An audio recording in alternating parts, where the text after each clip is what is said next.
Z5 റിലീസായിട്ടുള്ള ഏറ്റവും പുതിയൊരു തമിഴ് സീരീസാണ് കാക്കി circus എന്ന് പറയുന്നത്.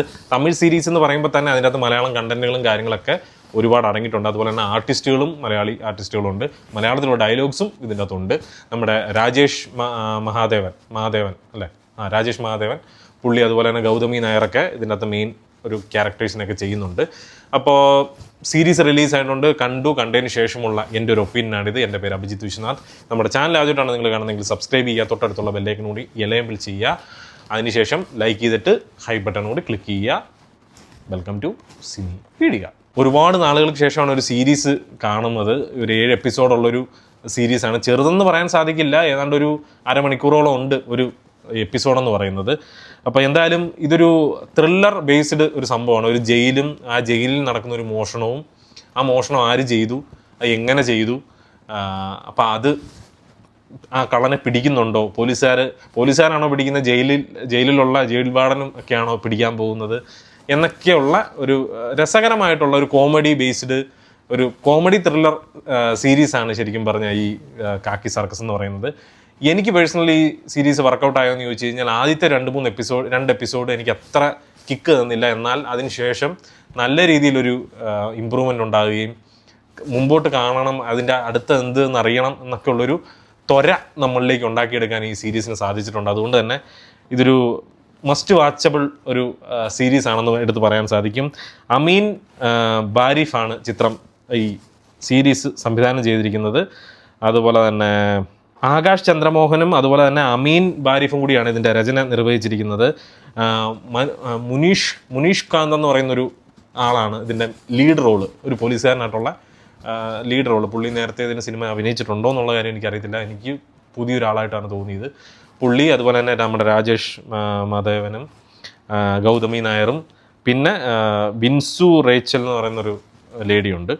ഒരു വലിയ റോളല്ല, എന്നാലും ഒരു മെയിൻ റോളാണ്. എനിക്കിതിൻ്റെ ഏറ്റവും കൂടുതൽ രസമായിട്ട് തോന്നി എന്താണെന്ന് ചോദിച്ചു കഴിഞ്ഞാൽ ആകെ ഒരു ചെറിയൊരു പോർഷനിൽ നടക്കുന്നൊരു സംഭവമാണ്. അപ്പോൾ അതുകൊണ്ട് തന്നെ 1-2 ക്യാരക്ടേഴ്സ് ഉണ്ട്. ആ ക്യാരക്ടേഴ്സിനെ ഒരു ഇൻ്റർ കണക്ഷൻ വെച്ചിട്ടുണ്ട് ഈ റൈറ്റിങ്ങിൽ. ഒരാൾക്ക് മറ്റേ ഒരാളുമായിട്ടൊരു കണക്ഷൻ ഉണ്ട്, അത് ഇൻഡയറക്റ്റ് ആണ്, എന്നാൽ അത് തേർഡ് പേഴ്സൺ അത് അറിഞ്ഞുകൂടാ. അപ്പോൾ അയാൾ ഈ രണ്ടാമത്തെ ആളുമായിട്ടൊരു കണക്ഷൻ ഉണ്ട്, അത് ഫസ്റ്റ് പേഴ്സൺ അറിഞ്ഞുകൂടാ എന്നൊക്കെ പറയുന്ന അങ്ങനെ ഒരു അറിഞ്ഞുകൂടാഴിക ഒരു പ്രശ്നമായിട്ടല്ല ഞാൻ പറയുന്നത്. അങ്ങനെ ഒരു കണക്ഷൻ ഇതിൻ്റെ അകത്ത് കൊണ്ടുവച്ചിട്ടുണ്ട്. അതെനിക്ക് ഭയങ്കര രസമായിട്ട് തോന്നി. അതും ഈ സീരീസിൻ്റെ മെയിൻ കഥയായിട്ടൊരു ബന്ധമില്ല കേട്ടോ. എന്നാലും എനിക്കിത് ആ ഒരു കണക്ഷൻ ഫീൽ ഉണ്ടല്ലോ, ഒരു ടെറൈനെ പറയാൻ അല്ലെങ്കിൽ ഈ ഒരു ഏരിയനെ പറഞ്ഞു തരാൻ അല്ലെങ്കിൽ അതിൻ്റെ അകത്തുള്ള ആളുകൾ തമ്മിലുള്ളൊരു അറിയാതെയുള്ള കണക്ഷനെ പറ്റി പറയുന്നതൊക്കെ ആ റൈറ്റിങ്ങിൽ കൊണ്ടുവന്നത് വളരെ രസമായിട്ട് എനിക്ക് തോന്നി.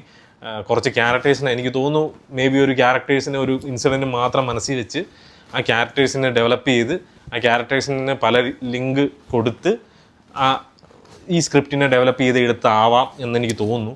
എന്തായാലും എനിക്ക് അങ്ങനെയാണ് ഫീൽ ചെയ്തത്. എനിക്ക് എന്തായാലും സീരീസ് നല്ല രീതിയിൽ വർക്കൗട്ടായി. ഒരു കണ്ടിരിക്കാവുന്ന അല്ലെങ്കിൽ ബോറടിക്കാതെ കാണാൻ പറ്റിയ ഒരു അടിപൊളി സീരീസ് തന്നെയാണ്. അതിൽ ഈ തമിഴിൽ തന്നെ കാണാൻ ശ്രമിക്കുക. അതിൻ്റെ അകത്ത് ലാംഗ്വേജുകൾ പലതും കിട്ടും. തമിഴിൽ തന്നെ കാണുക. അപ്പോൾ അതിൻ്റെ അകത്ത് മലയാളം വേർഷനും വരും. അപ്പോൾ അത് കേൾക്കാനും അറിയാനും ഒക്കെ നല്ലൊരു സുഖമാണ്. അപ്പോൾ തമിഴ് വലുതായിട്ട് അറിയണമെന്നില്ല, കടുകട്ടി തമിഴൊന്നും ഇതിൻ്റെ അകത്ത് പറയുന്നില്ല, മനസ്സിലാക്കാൻ പറ്റുന്ന കാര്യങ്ങളൊക്കെ ഉള്ളൂ.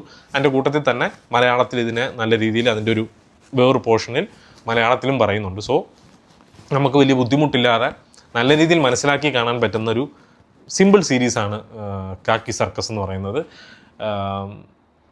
ഇതിനൊരു സെക്കൻഡ് പാർട്ട് വരുമോ ഇല്ലയോ എന്നുള്ളത് അറിഞ്ഞുകൂടാ. എന്തായാലും തീരുന്നൊരു സമയത്ത് വന്നേക്കാം എന്നുള്ള രീതിയിലാണ് ഇതിനെ കൊണ്ട് നിർത്തിയിരിക്കുന്നത്. എനിക്ക് പെർഫോമൻസിനെ പറ്റി പറയുകയാണെങ്കിൽ അതിന് മാത്രം പെർഫോമൻസ് ഗംഭീരമാക്കിയ ഒരു സീനുകളോ കാര്യങ്ങളോ ഒന്നുമില്ല. എല്ലാവരും അവരവരുടെ റോളുകൾ ഗംഭീരമായിട്ട് ചെയ്തിട്ടുണ്ട്. രാജേഷ് മാധവനാണെങ്കിൽ നമുക്ക് അറിയാം മുഖത്ത് ഒരു നിഗൂഢതകൾ ഒളിപ്പിച്ച് വെക്കുന്നൊരു മനുഷ്യനാണ് പുള്ളി. ചിലപ്പോൾ ഒരു കോമഡി ചെയ്യുവാണെന്നുണ്ടെങ്കിലും പുള്ളിയെ കുറച്ച് നേരം നമ്മൾ സീരിയസ് ആയിട്ട് കണ്ടു കഴിഞ്ഞാൽ ഇയാൾ കോമഡി തന്നെയാണോ അതോ പുള്ളി നെഗറ്റീവ് ആണോ എന്നുള്ളൊരു സംശയം നമുക്ക് തോന്നും. കാരണം അത്തരത്തിലൊരു ട്രിക്കി ആയിട്ടുള്ളൊരു മനുഷ്യനാണ് പുള്ളി. സോ പുള്ളിയുടെ ആ മാനറിസങ്ങൾ ഭാവങ്ങളിനെയൊക്കെ ഒപ്പിയെടുക്കാൻ ഈ ഡയറക്ടർ നല്ല രീതിയിൽ ശ്രമിച്ചിട്ടുണ്ട്. അതുകൊണ്ട് തന്നെ നമുക്ക് ചില സമയത്ത് പിടിതരാത്തൊരു ക്യാരക്ടറായിട്ട് ഇത് മാറുന്നുമുണ്ട്. അത് എന്താണെന്നുള്ളത് നിങ്ങൾ സീരീസ് കാണുമ്പോൾ നിങ്ങൾക്ക് മനസ്സിലാവും. എന്തായാലും എൻ്റെ അഭിപ്രായം ഇതാണ്. നിങ്ങൾക്ക് താല്പര്യമുണ്ടെങ്കിൽ കാണുക.